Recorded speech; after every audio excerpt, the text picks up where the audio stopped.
Tomemos nessa tarde a segunda frase do versículo 26, tema desse acampamento.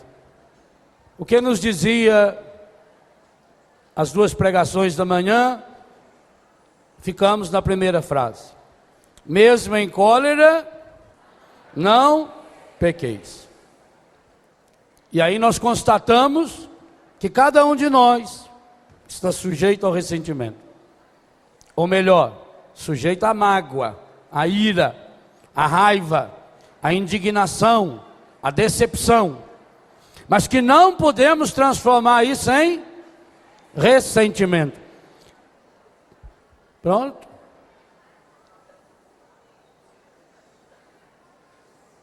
Qual é a segunda frase do tema desse acampamento então? Que o sol não se ponha sobre o vosso ressentimento. Que coisa espetacular São Paulo está nos ensinando agora. E nós começamos já nessa tarde a virada que o tema nos propõe. O tema desse acampamento não é o ressentimento, é a cura para o ressentimento. De manhã fizemos um diagnóstico, olhamos o problema. Agora queremos fazer um julgamento do problema, olhá-lo à luz da graça de Deus. É o que nós começamos a fazer nessa tarde, na missa e especialmente na adoração de hoje à noite.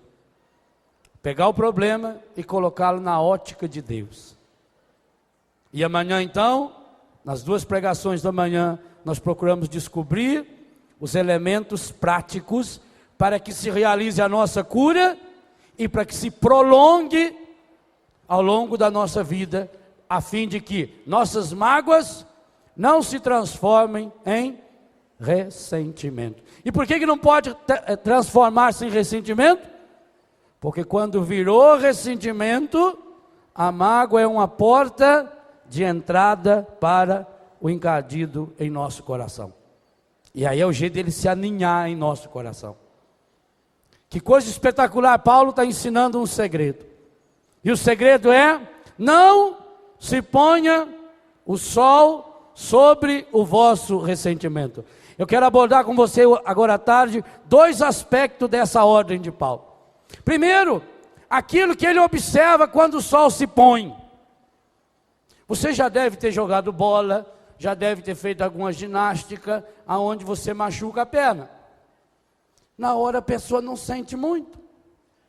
Mas quando o sol se põe, quando chega de noite, que você toma aquele banho morninho, e você deita, e o corpo começa a esfriar. Ah, minha Nossa Senhora.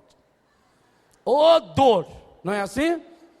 Enquanto você está correndo, está agitado, o sangue está quente, não sente. Mas a hora que o sol se pôs, ou se não, você imagina aquela primeira vez que você foi na praia. Hein? Minerada que não tem mar.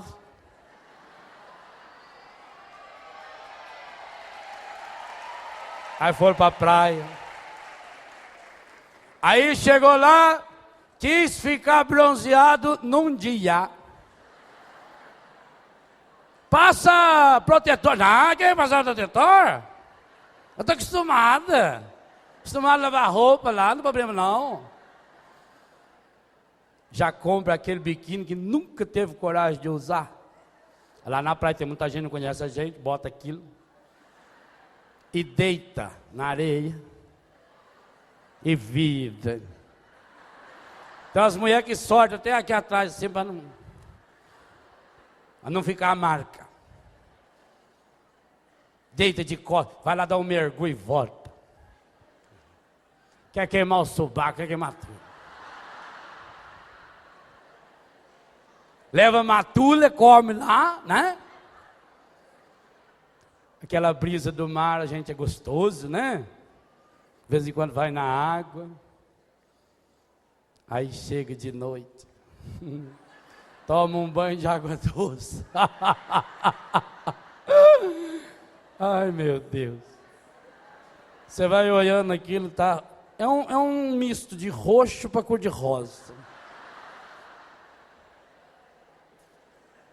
Ninguém pode relar na gente. Você está assado. Tem gente que queima a boca, fica com os beijos assim. Que mete a boca naquela areia, na pedra ali, para queimar rápido. Aí você encontra aquele tio, que tem a mãozona. Nossa, você aí! Ai, ai. Não pega, não põe a mão. Porque o sol se pôs. Quando o sol se pôs, significa que você deixou a coisa esfriar. Esse é o primeiro aspecto que São Paulo está ensinando. Não deixe as coisas esfriarem. Na hora de uma discussão, você fala uma bobagem. Qual é a mulher que nunca falou uma bobagem para o marido? Qual é o marido que nunca falou uma bobagem? Aliás, nunca falou é porque não ama. Porque amar é poder dizer o que eu penso, mas é poder também falar sem pensar. Não é? Já não chega lá na rua que eu tenho que pensar tudo que eu falo. Não, isso eu não posso falar. Em casa eu falo o que eu quiser. Então, qual é casal, qual é pai e mãe, qual é amigo, que numa discussão, num problema, não fala uma bobagem, o outro também fala uma bobagem e acabou. Mas se o sol se põe, ele vai embora, ela vai embora, chega de noite, deita na cama, e começa a fazer o filme. Começa o dossiê. Por que será que ele falou aquilo? Aí você não lembra mais que você falou muito pior. Não lembra que quem começou a ofensa foi você, sua anta. Por que ele falou aquilo para mim? Ofender eu daquele jeito? O que será que ele quis dizer com aquilo? Não é assim? A pessoa fica lá matutando. Por que será? Por quê? Por que ele falou? O sol começa a se pôr. O sol começa a se pôr, as ideias vão ficando escurecidas. Imagine o seguinte, que se você for daqui ao Rio de Janeiro, de automóvel agora à tarde, uma tarde como está essa, que coisa linda, descer a Serra das Araras, chegar no Rio de Janeiro, que é a cidade maravilhosa, que panorama você vai enxergar, o Pão de Açúcar, o Cristo Redentor, cidade maravilhosa que é.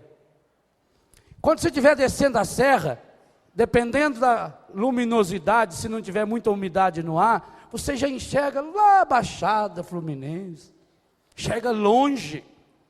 Você vai guiando o seu carro, você vê tudo que tem na frente, até onde sua vista alcança. Você vê dos lados. Por exemplo, desce aqui a Serra do Piquete, de Delfim Moreira para cá. Quando você está lá no alto da serra, você enxerga várias cidades aqui do vale, porque os seus horizontes vão longe. Agora, faça a mesma viagem de noite, sem o sol. Eu enxergo no máximo 1.600 metros, se eu tiver farol de milha, que é por isso que chama farol de milha, que ele ilumina 1.600 metros, uma milha. Eu só enxergo na frente, onde o farol vai. Eu perco as visões laterais, eu não enxergo nada que tem na lateral, eu não enxergo o que está lá atrás, eu não sei. Aqui atrás eu não enxergo quase nada, não sei o pouquinho que o retrovisor me dá, e assim mesmo é uma visão distorcida.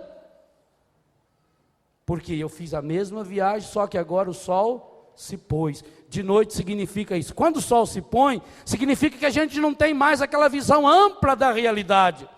É exatamente isso. Quando eu vou para a minha cama, quando eu deito na minha cama, ou quando eu vou tomar o meu banho, ou quando eu sento sozinho no meu sofá e fico encafifando, e fico remoendo, deixei o sol se pôr, eu começo a reduzir a minha realidade. Eu passo a enxergar só aquele problema, ou eu passo a enxergar toda a realidade a partir daquele problema. Eu perco os outros ângulos de visão. É como se não existisse mais nada. Meus olhos não enxergam. E não é porque não enxerga que não existe. A realidade está lá. Mas como eu deixei o sol se pôr, eu só consigo enxergar aquele pedacinho. Segunda dimensão, então, quando o sol se põe, escurece, diminui o nosso ângulo de visão. A gente não consegue enxergar direito. A mesma coisa. Se no calor de uma discussão a gente fala uma bobagem, alguém falou uma bobagem, depois era só questão de pedir desculpa, olha, esquece, Tá bom, eu estava com a cabeça quente, não tem problema, pronto. Agora, se eu fico remoendo, o sol se pôs. Remoer, eu estou enxergando no escuro. O meu ângulo de visão é outro. E eu passo a enxergar a pessoa só a partir daquele problema. Talvez a pessoa tenha falado 1 milhão de palavras lindíssimas para você. Mas o que você se lembra? Pegue um exemplo. Como é que nós somos injustos com os outros em relação às coisas erradas? Você é capaz de lembrar nos mínimos detalhes todas as coisas erradas que alguém fez para você. Aí quando chega na hora de fazer uma confissão, eu como padre já atendi alguns casos assim. A pessoa vem e fala: padre, eu preciso muito me confessar, padre. Padre, eu sou muito pecador, eu sou muito pecadora. Padre, faz 5 anos que eu não me confesso. 5 anos. Então, minha filha, conte os seus pecados. Ela lembra de 6, 7, 8 pecados. Em 5 anos. Você é capaz de lembrar todos os pecados que você comete? Eu não. Toda vez que eu me confesso, eu falo: padre, mete a mão na cabeça aí e perdoa aqueles que eu não me lembro. Que é a maior parte. Não é assim? Você se lembra? Pensa na última vez que você confessou. Você lembra aquilo que mais machuca você, mas não que machuca a Deus. O pecado que mais pesa na consciência da gente é aquele que mais traz consequências negativas para nós, mas não que ofenda a Deus. Eu não estou nem aí com Deus. Mas se uma pessoa falou no dia 16 de agosto de 1938, às 5h15 da tarde, embaixo daquele pé de figueira, falou que você era feia, você fica o resto da vida escutando aquilo na orelha. Ah, morre de uma vez. Você já venceu o prazo. Fica encafifado com aquilo, e fica e mexe, remói, volta e vai. O sol se pôs, escurece os horizontes. Eu não vejo a realidade que está lá. Eu não enxergo o que está além. E quem não enxerga o que está além, não enxerga nada. Porque triste da pessoa cujos horizontes vão até onde sua vista vai. Então, primeira coisa, quando o sol se põe, as dores começam a aparecer. As feridas que a gente se machucou na contusão, ou que a gente foi lá na praia, aí começa a vir à tona. Vai esfriando o sangue, vai esfriando o corpo, já não tem a brisa. Segunda coisa, quando o sol se põe, eu perco os meus horizontes. Terceira coisa importante, você não deve deixar o sol se pôr sobre o seu ressentimento. O homem lá do interior sabe fazer a carne de sol, por exemplo, o charque. Quando ele pega e mata o cabrito, espeta o cabrito lá naquele pau e põe no sol, o que vai acontecer com aquela carne? Ela vai perdendo o líquido, o humus, o humor. O humor é líquido. Ela vai ficando ressequida. A carne ressequida, ela se conserva por muito mais tempo. Você pode guardar um pedaço de carne seca por 1 ano, que não estraga. Ela fica dura. Tenta comer um pedacinho para ver. Se tiver dente mole ou for uma ponte muito mal colocada, quebra. É dura. Esse processo também o sol faz conosco. Quando eu deixo se pôr o sol sobre o meu ressentimento, sobre a minha mágoa, sobre a minha raiva, sobre a minha decepção, sobre a minha indignação, ao se pôr ele começa a secar, ele vai... Sabe, esse secar significa que eu perco o contexto. Eu me concentro na coisa, eu me concentro na... Padre, o que mais me doeu foi ele ter me falado isso. E aquela frase que mais doeu é que você fica repetindo, e você esquece em que contexto foi falada essa frase. Porque o líquido você secou no sol. E aquilo vai ficando então ressequido, ressecado, ressentido. E pouco a pouco vai se transformar nesse ressentimento. Ora, o que fazer então? Pegar essa situação, tirar desse sol e levar para um outro sol. Qual? Leia aí na sua Bíblia, capítulo 1 do Evangelho de São Lucas, versículos 77 78, 79. Não é o ano de fabricação, não. Único capítulo de São Lucas que você consegue falar com a boca fechada. Versículo 77, 78 e 79. O que está escrito aí na sua Bíblia?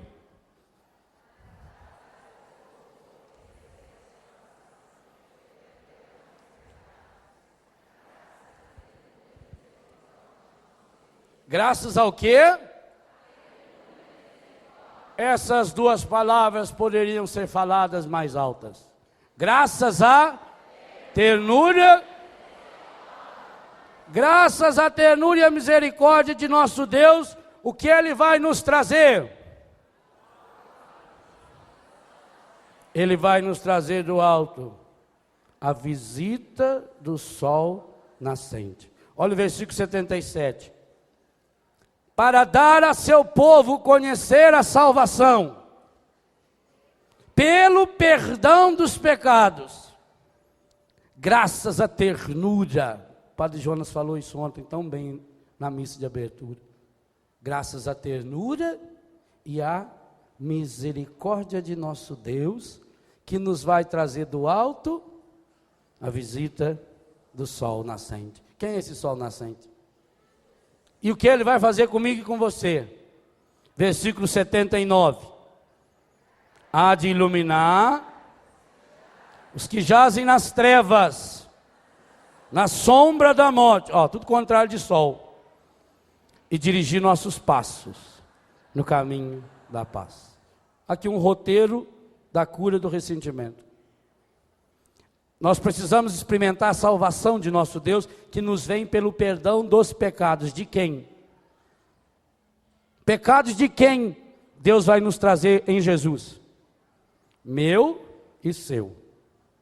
Meu e da pessoa que me ofendeu. Comece a entender uma coisa importante que nós vamos aprofundar amanhã. No momento em que algo me ofendeu, no momento em que alguém cometeu um pecado contra mim, ao invés de ressentir, porque se eu ressentir em cima disso, eu vou criar uma situação de inferno, eu posso transformar essa situação numa situação salvífica. Na hora em que eu tomo posse da graça de Deus em minha vida e levo o problema do outro para a ternura e a misericórdia do nosso Deus. Gente, essa palavra misericórdia é um absurdo. Porque falar que Deus é misericordioso, você acha bonito falar assim? Deus é misericordioso. Já pensou no que quer dizer isso aí? Se eu digo que Deus é misericordioso, eu estou dizendo que Ele tem duas coisas. Que a palavra misericórdia são duas palavras juntas. Quais as palavras que formam a palavra misericórdia? Miséria e coração, cordes. Então, quando eu digo que Deus é misericordioso, eu estou dizendo que Ele tem miséria. Deus pode ter miséria? Como é que eu digo que Ele é misericordioso? Pensa para falar. Teologicamente seria um absurdo. Porque se eu falo que Deus é misericordioso, eu estou dizendo que Ele tem em si a miséria. E Ele tem miséria? Tem. Se eu levar a minha e entregar para Ele. Aliás, é o único jeito de Deus ser misericordioso. Jesus não tomou sobre si as nossas enfermidades? Gente, para que Deus seja misericordioso, você tem que entrar com alguma coisa. Ele tem coração, você tem miséria do Léo, jogada no coração de Jesus. Missa de abertura desse encontro, ontem à noite. Dá o quê? Misericórdia. O Padre Jonas não lia ontem para nós, no capítulo 6 de São Lucas, aquele que for misericordioso vai receber de Deus a misericórdia. Ora, Se Deus é misericordioso, porque Ele tendo coração, eu jogo no seu coração a minha miséria, para que eu possa ser misericordioso, quanto maior a miséria do outro, maior será a chance de você abrir o seu coração. É fácil. Ninguém quer. Eu quero só o coração. Eu quero que Deus seja muito misericordioso comigo, mas eu com os outros? Por que, gente? E por que isso é tão difícil? Porque nós não submetemos a nossa mágoa, a nossa dor, o nosso sofrimento interior, nós não os submetemos, as submetemos ao sol nascente que veio nos visitar. E veio nos visitar não por mérito nosso, veio nos visitar graças à ternura e à misericórdia de nosso Deus. É graças a essa ternura e essa misericórdia que brilha e poderá brilhar para mim, para você e para cada um de nós, o sol nascente. E o que Ele vai fazer comigo e com você? Vai iluminar aqueles que jazem, jazigo, túmulo, morte, na sombra, na escuridão da morte. Enquanto você não deixar o amor de Deus, o sol nascente que é Jesus, iluminar essas áreas feridas do seu coração, essas áreas ressentidas do seu coração, Deus não pode fazer nada. E com um detalhe, Jesus nunca entra em nossa vida de enxerido. Ele disse: eu estou à porta e bato. Se você abrir, eu entro. A quem nós abrimos o nosso coração? Gente, é tão triste isso que eu vou dizer para você, mas você sabe que é verdade. Eu ao menos sei na minha vida que é verdade. Na grande maioria das vezes, nós fechamos a porta do nosso coração na cara de Jesus e damos entrada ao nosso coração a quem? E em nome do que isso? Da justiça. Porque eu fui rejeitado, porque eu sofri uma injustiça, porque falaram mal de mim.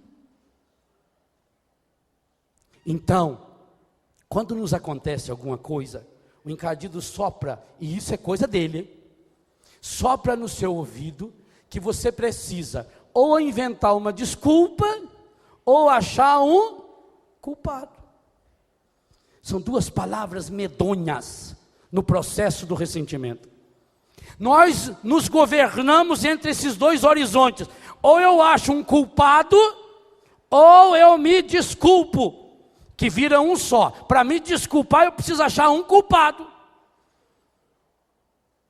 E Jesus está ensinando para mim e para você: você não precisa achar culpado, não. Ele tomou sobre si as nossas culpas, para que a gente não precisasse mais ficar achando culpado. Por quê? Quando algo hoje me aconteceu e não foi legal, eu fiquei decepcionado, eu fiquei triste, alguma coisa negativa me aconteceu, o que eu faço? Eu preciso justificar. A palavra diz: o homem não é justificado pela prática da lei, mas pela fé em Jesus Cristo. Você não precisa se justificar, não. Pare de se justificar, de dizer para os outros: olha, você me desculpa que aconteceu isso, aconteceu aquilo. Só se justifica quem não ama. Quem ama não se justifica. Quem ama mostra-se. Deixa o outro ver o seu coração, deixa o outro ver a sua história. Mas eu preciso me justificar, por quê? Porque eu aprendi que eu preciso me comportar segundo os padrões sociais, porque eu morro de medo de ser reprovado. Porque eu adoro ser aprovado, porque desde pequeno me ensinaram que eu tenho que ser aprovado, aprovado na escola, aprovado na família, aprovado na sociedade, aprovado por Deus, e eu passo a vida inteira querendo a aprovação, aprovação, aprovação, e aí vem à tona a minha miséria, a minha fraqueza, eu não tenho coragem de mostrar quem eu sou, então eu preciso achar uma justificativa para encobrir as minhas carências, as minhas debilidades, e você tem e eu as tenho. Então nós entramos num processo de justificação. Para justificar, eu crio desculpas, nem que seja mentira. Ou eu acho um culpado. Então algo me aconteceu de negativo hoje. Por que que não deu certo isso? Não deu certo, aí eu vou voltar. Não deu certo porque naquela vez me aconteceu isso. Eu não consegui ir bem no concurso, eu não passei. Então eu acho uma desculpa. Ah, também, né? Olha lá quem passou, só filho de papai, filho. Aquilo ali já tinha proteção dos políticos, isso aí já era carta marcada, fizeram concurso só mesmo assim, né?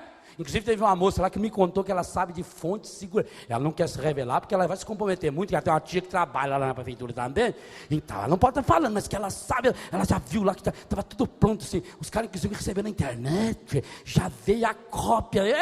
Inclusive teve um rapaz do meu lado que ele sentou, só foi fazendo xizinho e se entregou já. E está lá, quer dizer, será, como é que ele podia saber tudo que estava lá e eu não ia saber? Não, isso aí era assim, pensado. Mas aí não adianta só, porque há uma realidade muito maior do que aquele teste que você não soube fazer. A realidade é que você está desempregado. E ele está empregado. E não está nem aí você se ele fez o teste ou não fez, ele está lá. E agora só o fato de ele estar empregado já dá raiva em você. Você vê ele passando para ir para o emprego, você está mais que quebra a perna já. Está no meu lugar, tomou o meu lugar. Ninguém toma o seu lugar nunca, nunca, nunca, nunca, nunca. O seu lugar é só seu. Se você quer ficar com raiva, aliás, eu quero já começar a ensinar o que nós vamos trabalhar amanhã. Se você quer ficar com raiva de alguém que tomou o seu lugar, por favor, está lá. Aquele lá tomou o seu lugar. Meu lugar.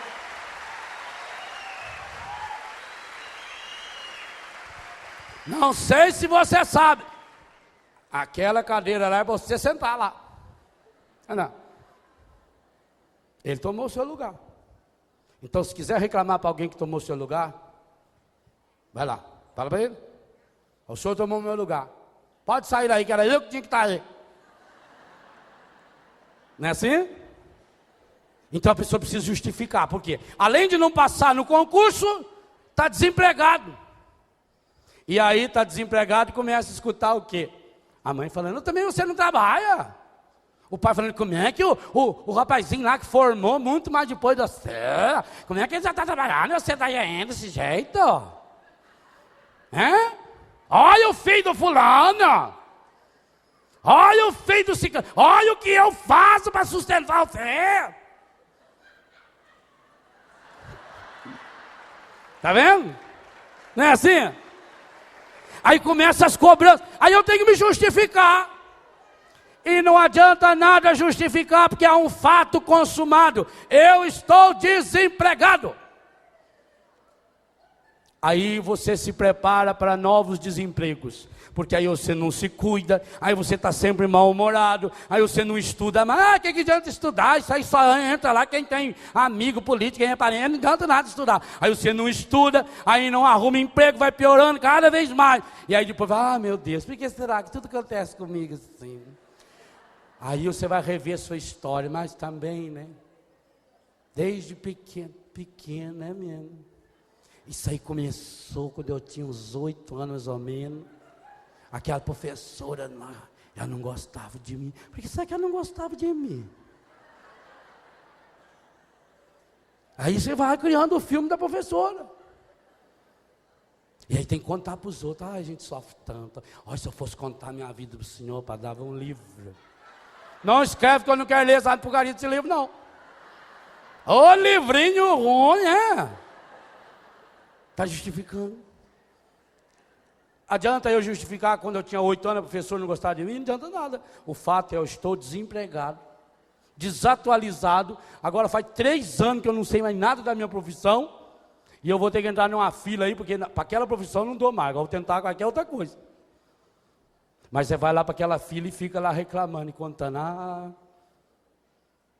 Sofri tanto na vida, nossa. Olha o que a gente passa, né? Você viu o Lula aí, não arrumou nada mesmo, né? Que adianta, né? A gente tem uma esperança nele, né? Porque ele veio da classe dos pobres, veio da pobreza, podia ajudar a gente, né? Ajuda nada, esses políticos é tudo igual, depois que eles falam assim, nós aqui na fila, né? E vai ficar na fila. Só tem um lugar que você não vai precisar fazer fila para ir. O subterrâneo. Lá é descarga automática, a pedra, pro inferno. Fora isso, você vai enfrentar a fila a vida inteira. Não se põe o sol sobre o vosso ressentimento. Não escureça a sua história. Ilumine a sua história. Porque, gente, pega uma roupa novinha, compra uma calça, uma camisa novinha, marca boa, excelente, cheirosa. Aí você põe dentro de um saquinho plástico, dobra, fecha bem, coloca no fundo do armário e deixa lá um tempo. Vai vestir depois. Por melhor que seja, pode ser uma calça de R$200, R$300. Vai estar mofada, as traças já comeu, a naftalina perdeu o prazo de validade. Perdeu uma calça boa, porque você deixou intocada lá no fundo do armário e cheio de peso, de dedão, tudo em cima. Você está fazendo isso com você, que é pior que uma calça. Uma calça você compra outra e você é imagem e semelhança de um Deus que fez você por um amor infinito e foi capaz de tomar o seu lugar, para você não precisar nunca estar no lugar dele. Saia dessa escuridão que você está vivendo. O ressentimento que você está alimentando, a mágoa que você está alimentando, está se transformando em ressentimento. Vou dizer uma coisa para você, com muita sinceridade, irmão, mais novo ou mais velho, tanto faz. Você está se tornando uma pessoa insuportável. Você já notou? Padre, ninguém gosta de mim, mas também. Olha bem para você ver. Meu filho, se você deitar e o gato ver você, ele joga terra em cima. Não fica perto do gato, que ele vai jogar terra em você. Já viu o que o gato faz que gosta de terra a terra? Vai lá, faz a necessidade dele, olha para o lado e joga terra. Deixa o gato vir. Se você está vendo que o gato está vindo para o seu lado, corre. Você está se tornando muito insuportável. Aqui, não dá de conversar com você, você só fala de coisa errada, só fala de coisa ruim, só sabe fazer reclamar. Você está preso a um passado. Não é que não existam as coisas. Na minha vida só tem coisa ruim. Não, é que você só está andando de noite, você não está enxergando os horizontes. Descortine os seus horizontes, abre os seus horizontes. O senhor está falando isso, que o senhor não tem problema. Minha filha, talvez eu seja a pessoa que mais tenha problema do que você estuda aqui. Tanto que escrevi um livro sobre isso. Um dia talvez você vai descobrir, nossa, por isso o padre falava sobre isso, era ele. Quem me garante? Quem vê cara não vê coração, não. Sabe lá o que eu estou sentindo, o que você está sentindo? Eu não sei, eu olho para vocês, eu não sei o que vocês estão sentindo. Mas talvez tem gente aí que está amargurada, tem gente que está triste, tem gente que está preocupada, tem gente que está com um problema sério, tem gente que está com uma doença, eu não sei. Então não feche os horizontes da sua vida. Não jogue para dentro do seu coração a sujeira que existe aí fora. Existe sim. Mas não apague essa chama de Deus, meu irmão. O dia que você foi batizado, o padre colocou na sua mão uma vela acesa. E não um sopro para você apagar a luz da vida. Você é chamado a ser luz. Jesus diz, vós sois a luz do mundo. Como é que uma luz vai viver na escuridão? Ele mesmo falou. O que adianta eu pegar uma lâmpada e esconder embaixo da mesa? Não serve para nada.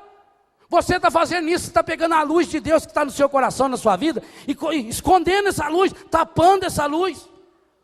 Não serve para nada. Meu irmão, minha irmã, o único jeito de vencer a escuridão é acender uma luz. E se estiver muito escuro, melhor ainda, porque aí uma luzinha de nada já clareia bastante. E aí se encontrar alguém que traga mais uma vela e outro mais uma vela, e cada um vai acendendo, forma um rio de luz.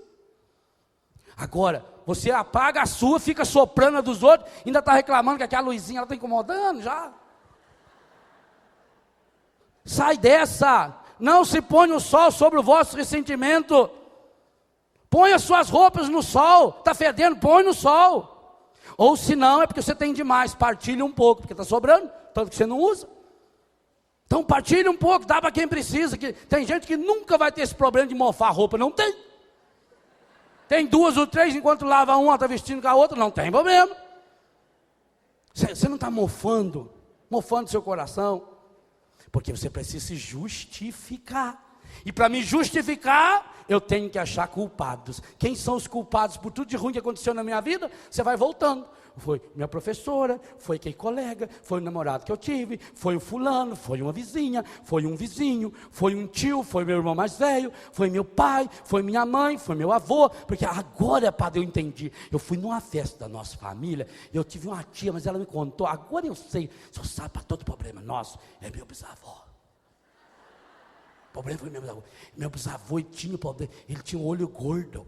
E ele rogou praga na minha mãe. E falou para minha mãe que nada na vida da minha mãe ia dar certo. E, inclusive os descendentes da minha mãe. E eu sou descendente da minha mãe. Então a praga dele pegou em mim. Olha, você vai ver. Minha filha. Ô, minha filha. Chama lá o seu avô que eu quero falar com ele. Não, padre, ele morreu. Quando o Venceslau Braz era presidente. 1917. Ah, é? Então enterra o velho. Não faz tanto tempo que morreu. Enterra ele. Jesus falou, deixa os mortos, se encarregue dos mortos. Não falou isso? Falou. Enterra. Não prestou, foi seu pai. Não prestou mais? Enterra. Morreu, enterra. Fazer o quê? Imagine se eu... Não, você não vê de vez em quando, parece na televisão, uma pessoa retardada, uma pessoa meia doida. Isso na Europa dá muito, né?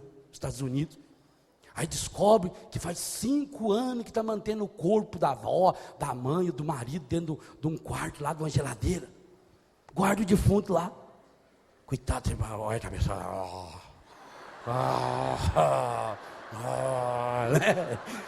não é meio atrapalhado? Vou dizer uma coisa a você está ficando igual, e o pior, você está levando junto, para onde você vai? Tem um rapaz aí de Ceará que ele é restaurador no Museu do Louvre, um dos maiores restauradores do mundo, é brasileiro, um menino. Quando ele foi trabalhar lá, ele foi trabalhar de faxineiro numa casa. Isso é uma família que fumava muito. Um belo dia ele levantou cedo e fez uma faxina geral, limpou tudo quanto é cinza que tinha. De repente a mulher levantou, ele lá limpando, né? Ela chegou perto do piano, levantou um cinzeirinho e falou, ô, mon mari, mon mari, mon mari. Ele não sabia francês, falou, o que vai acontecer com a velha? Ela chamou a moça lá, onde está meu marido? Era a cinza do marido que aguardava lá em cima. E tinha jogado fora. Ah, era o marido do senhor. Ah, não deu de reconhecer, não deu. Ele estava acabado. Olha, eu joguei lá. Misturei ele com o resto do cachimbo. Vai ver que não tem. Eu não sabia. Foi despedido. Foi bom ele perder o emprego, porque ele acabou arrumando um emprego. Hoje é o maior restaurador de quadros, de telas do Museu do Louvre. Esse menino. É verídico isso. Quantos de nós estão fazendo isso, gente? Estão ensacando os pozinhos. Por isso que Jesus falou, olha, quando você sair da cidade, bate até o pé para não ficar com poeira nenhuma. Joga fora. Você não está guardando defunto assim, não? Defunto fede. Mesmo que seja a mãe da gente, o pai da gente, um filho, um marido, uma mulher. Larga uns 3 dias lá para você ver o defunto. Fede. Por mais bonito que tenha sido. Ô, meu irmão, você está fazendo um mal terrível para você. Você está colocando seu coração nesse escuro. E São Lucas disse, jazem na sombra da morte. Ou seja, aquela pessoa que habita na sombra da morte vai jazer. Que há de iluminar os que jazem nas trevas e na sombra da morte. Não tem outro jeito, vai morrer daqui. Quantos de nós estamos morrendo na sombra da morte aqui? E a sombra da morte não é a morte, mas já é a antecipação. Do mesmo jeito que a varanda não é a casa, mas já faz parte da casa. Já está ali, você já está escondidinho. Está na sombra da morte, é isso. Quantos de nós estamos morrendo já na sombra da morte? Mas tem saída para nós. Lembra da grande profecia que está em Isaías 9? Para aqueles que andavam nas sombras da morte, aqueles que habitavam nas trevas, surgiu uma grande luz, um filho nos foi dado, é Jesus. Ele veio iluminar, ele é o sol nascente, ele nos ensina que o Pai faz o sol brilhar sobre justos e Injusto significa que a misericórdia de Deus é um sol que está sempre iluminado, até mesmo para aqueles que causaram as minhas desgraças. Então pare de se justificar. Porque se você justifica você, não tem como ele justificar você, e nem eu. Pare de se justificar.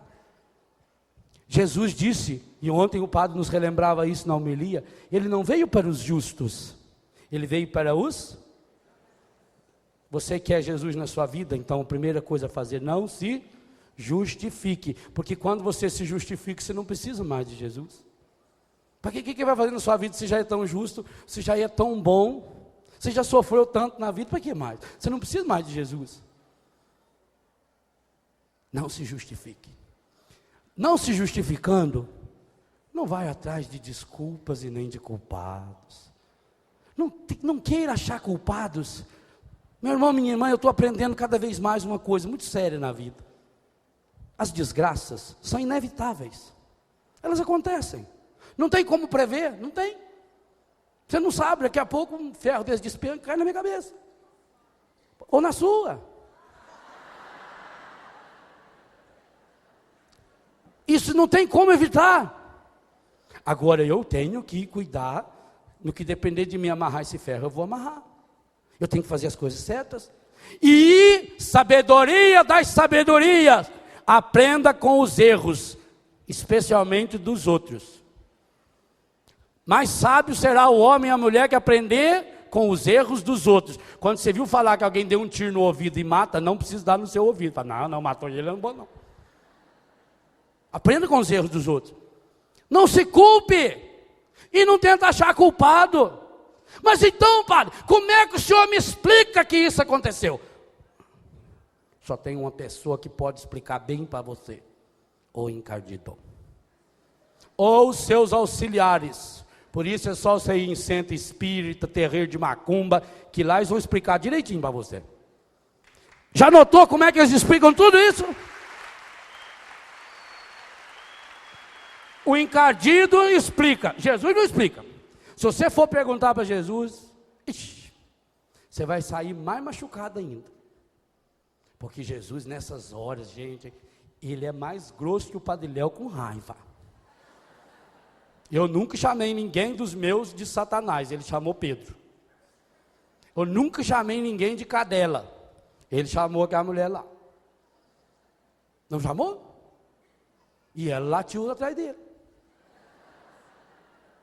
Ele chamou os fariseus de hipócritas, sepulcro caiado, geração adúltera. Ah, Jesus tem umas palavrinhas ali que Deus o livre. Para ver se acorda a pessoa. Não vai pedir justificativa para Jesus, ele não justifica.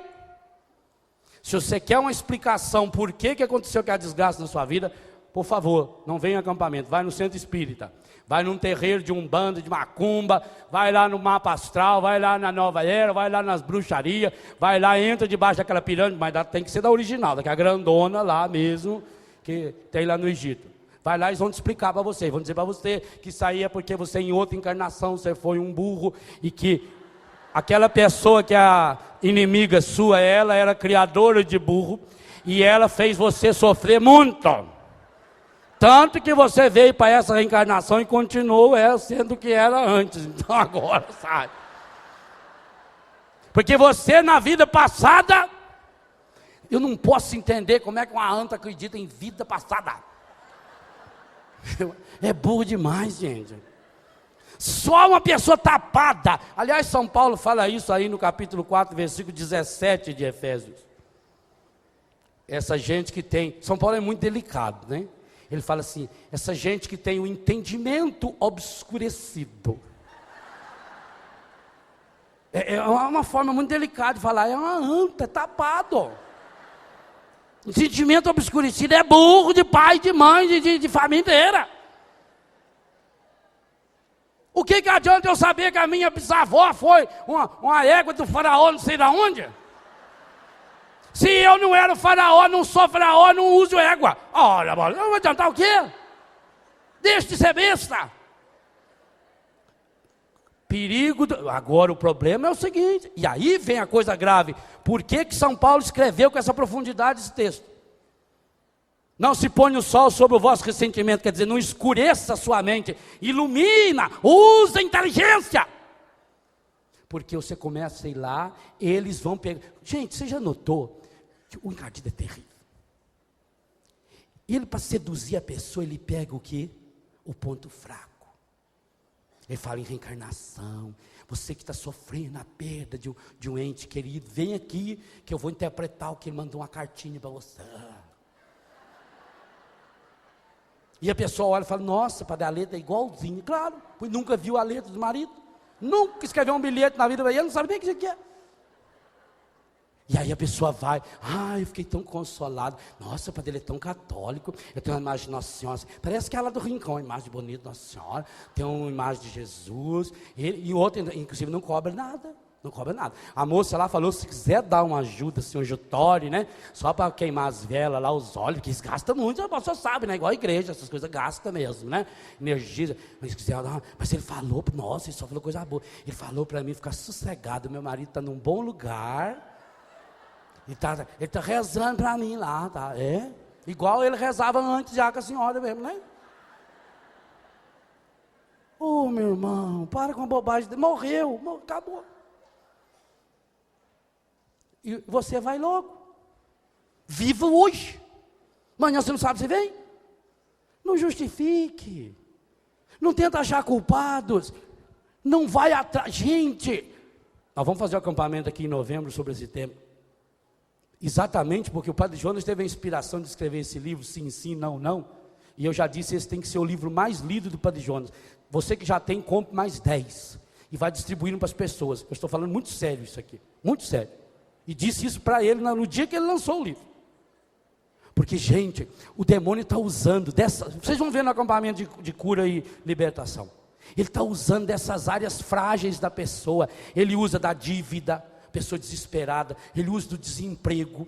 Um pai de família desempregado, uma mãe desempregada. Ele usa da doença. E a pessoa nessa hora está frágil. E se ela fica tentando justificar, se ela fica tentando achar desculpas um culpado, se ela fica tentando entender, não tem como entender. Jesus não falou, pai, por favor me explica, o senhor podia, por favor, pai, nós somos tão íntimos, pai querido, pai amado. Ô pai, o senhor podia ao menos me explicar por que eu estou pregado nessa cruz? Ele não pediu justificativo. Ele chorou para o pai, desabafou e disse, se possível, afasta de mim esse cálice. Nem Jesus pediu e nem Jesus tentou explicar. E quando os discípulos tentaram explicar lá para ele por que o sujeito estava doente, ele falou, não é nem pecado de um nem de outro, é para que se manifeste a glória de Deus. E eu digo isso para você também, seja o tamanho da mágoa que está paralisando você, mais do que aquele paralítico que estava 38 anos lá paralítico. Essa mágoa que está paralisando você, é para que se manifeste na sua vida a glória de Deus, e poderá ser o grande canal da glória de Deus. Não sua mágoa.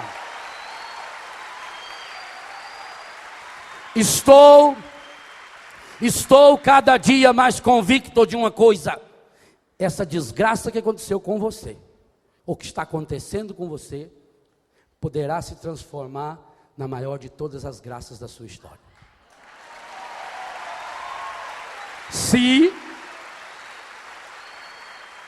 você tiver a graça e a coragem de arrancar as raízes do ressentimento que já se ajuntaram ao problema. Olha, se essa caixa ficar aqui durante 2 ou 3 dias, a gente não nota muito. Já dá de notar. Está vendo uns picumã? Agora imagina essa caixa fechada aqui, ou põe ela numa salinha ali atrás, e deixa aí uns 5, 6 meses. Vai ter picumã, vai ter teia de aranha, talvez lá dentro vai ter um ninho de rato.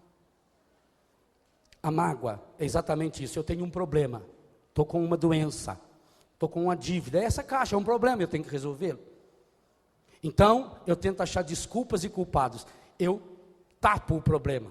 Eu deixo o sol se pôr sobre o ressentimento, eu escondo o problema. Então, a mágoa agora começa a criar raízes, teia de aranha, rato. Ela vai fazendo isso com o seu coração e com o meu. E aí então você, quando olha o problema, você não olha mais o problema, você enxerga o que está por fora. É a sujeira que tomou conta, mas não é essa sujeira. Então pega o problema, seja ele qual, é um câncer. Talvez o câncer que você tenha, ele seja fruto, e aliás tem uma probabilidade científica muito grande, de ter uma íntima relação, esse câncer, por exemplo, de mama, de útero, de ovário para as mulheres, próstata, o homem. Tem uma grande relação de quem sabe estar ligado a uma mágoa que você tem do marido, da mulher, do filho, do pai, de um vizinho. Tem. Não adianta nada você descobrir por que você tem esse câncer, quem é que passou essa doença para você, quem é que contaminou você com essa doença que você tem. Não adianta nada, sabe por quê? Descobrir isso não traz o poder de curar essa doença. Ainda vai piorar, porque aí além do câncer você vai ter a raiva, porque foi por causa da burdoada que eu levei da minha avó deu uma paulada nas minhas costas, aquilo ficou com muita raiva, agora me apareceu o câncer lá nas costas, porque agora além do câncer, que já dói muito, você vai ter a raiva da avó, que já, coitado, já está lá no 5º andar do céu. E aí cada vez que um primo lembrar da avó, você vai lembrar do câncer. Cada vez que você vê uma velha na rua, você lembra da avó, e lembrando da avó, lembra do câncer. Tudo vai lembrar para você o quê? Então, meu irmão, minha irmã, eu digo a você, eu não sei qual é o problema que você tem, como você não sabe o que eu tenho. Eu não sei a doença que você tem. Eu não sei a dívida, a dúvida, não sei. Mas eu digo a você, se você põe em prática essas 3 frases de Paulo, não deis entrada ao demônio, não permitindo que o sol se ponha sobre o ressentimento, e mesmo na cólera, na raiva, não pecar, essa doença, essa dívida, essa desgraça, essa situação dificílima que você está vivendo, ela pode se transformar na maior de todas as graças da sua vida, e você vai louvar, bendizer, glorificar o Senhor, porque um dia você teve a oportunidade de aprender nessa desgraça, embora o mal nunca tenha vindo de Deus. Agora, há que se fazer uma escolha, e a escolha é, ou eu deixo o ressentimento se instalar, ressentir, ressecar, se esconder, se encapuzar dentro de mim, se disfarçar. Aqui uma coisa importante, essa palavra eu exploro no livro várias vezes também. Como o ressentimento é colega do encardido, ele acaba herdando uma qualidade, entre aspas, uma safadeza que o encardido tem. Ele é um especialista em disfarces.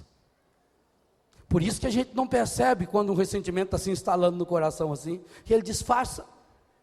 Ele disfarça em revolta, em autopiedade, em justiça, em julgamento, em reparação. Por quê? Veja bem, alguém me ofendeu, eu achei o culpado é fulano, então agora eu elaboro o meu dossiê, e eu tenho que jogar esse dossiê na cara dele, enquanto eu não, olha padre, eu nem não queria nada, eu só queria ver a cara dele, eu precisava olhar na cara dele. E se ele não aparecer para pegar o dossiê, o que você faz com ele?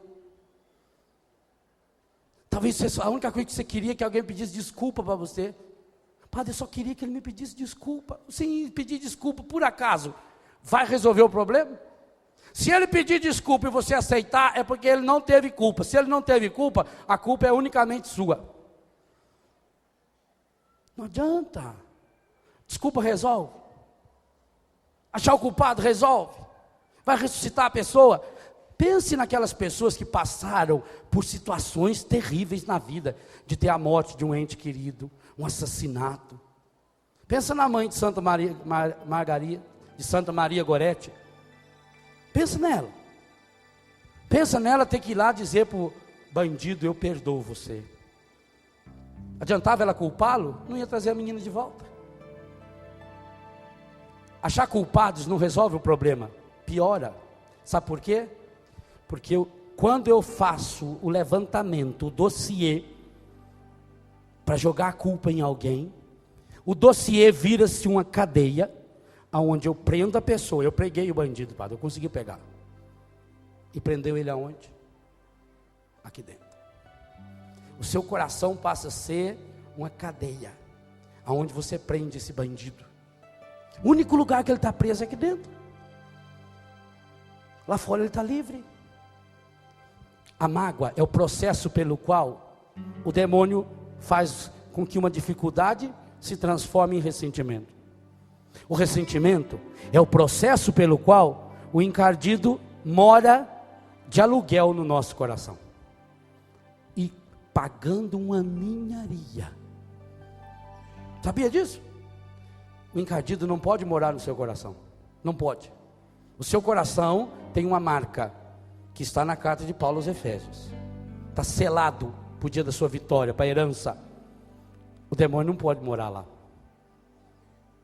Ele não pode ser dono do seu coração. Ele não morreu na cruz para pagar seu coração e nem o meu. Como ele não pode ser dono do meu coração e nem com o seu, ele se contenta em morar pagando aluguel de inquilino, ou até de graça. E como é que ele faz para morar confortavelmente no seu coração? No meu coração? Através do ressentimento.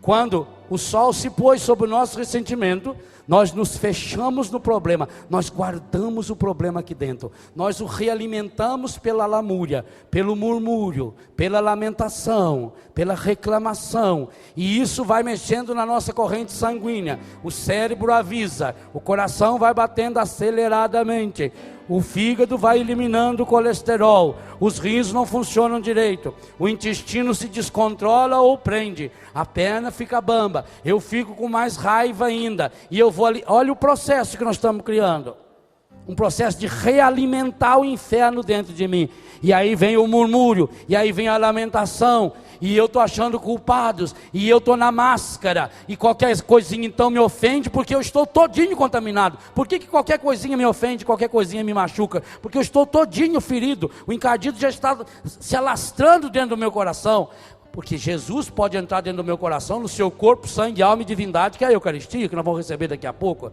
Agora o encardido não tem como, o único jeito dele se alastrar dentro de mim, é pela porta do ressentimento. Ele entra dentro do meu coração, com ressentimento ele fecha a porta, ele mexe lá no controle, no segredo, e eu fico lá dentro trancado.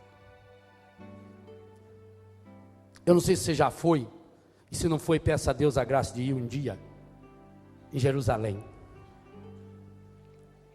na terra de Jesus.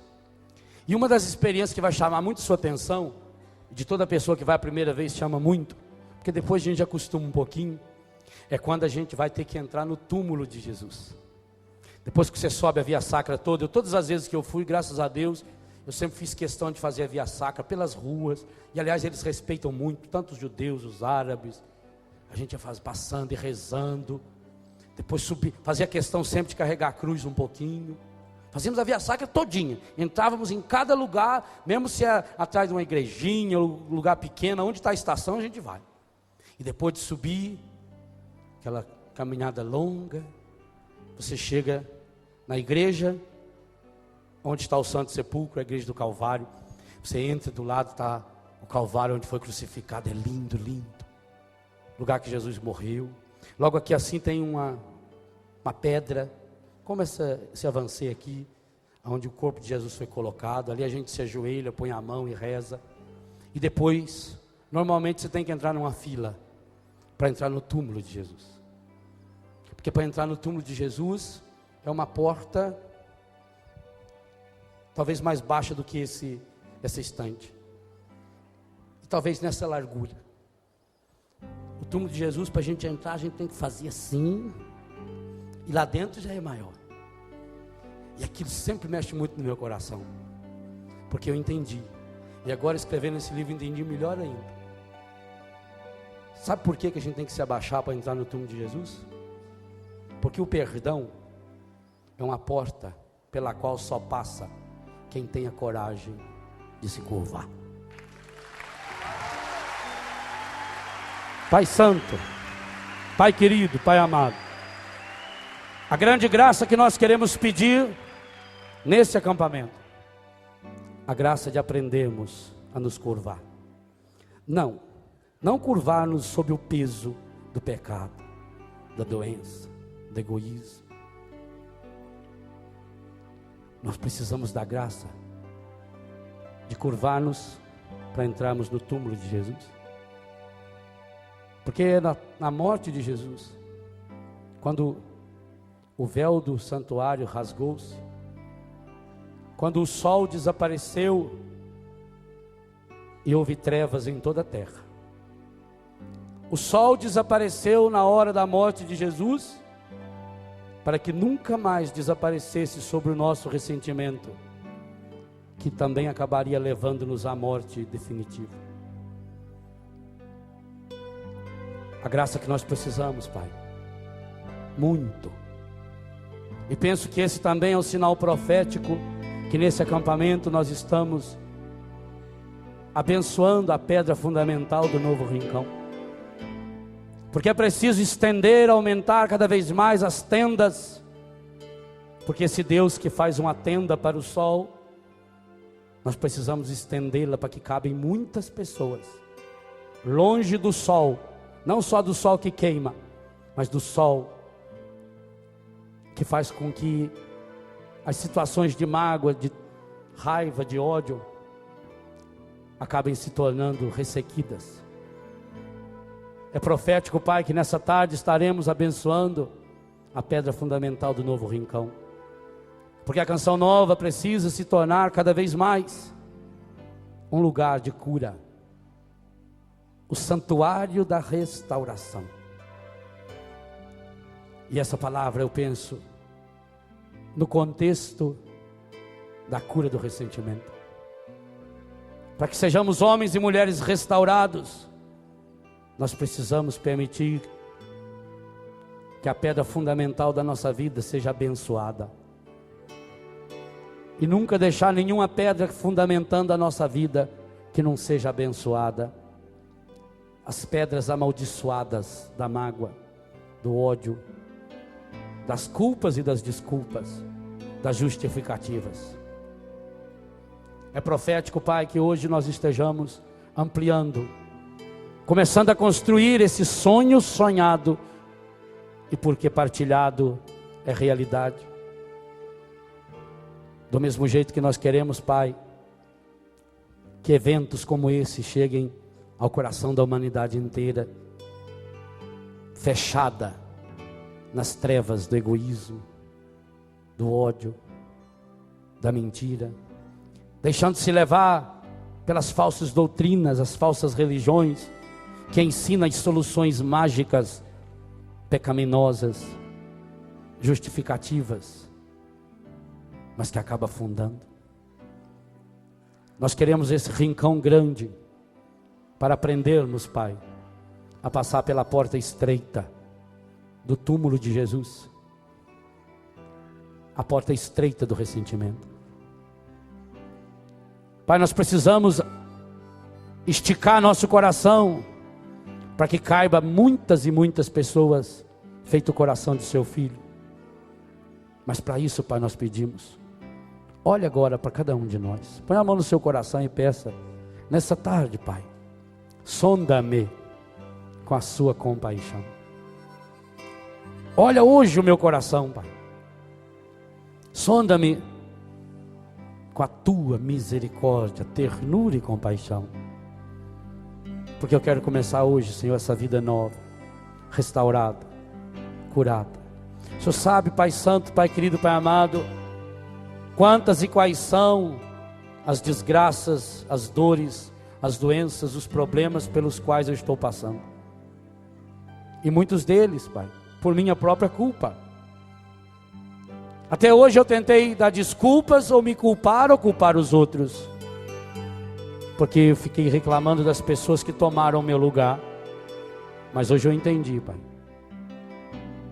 Até hoje só teve um que tomou meu lugar, e esse que tomou meu lugar me revela que o Senhor me ama, que o Senhor olha para mim com um coração amoroso, misericordioso.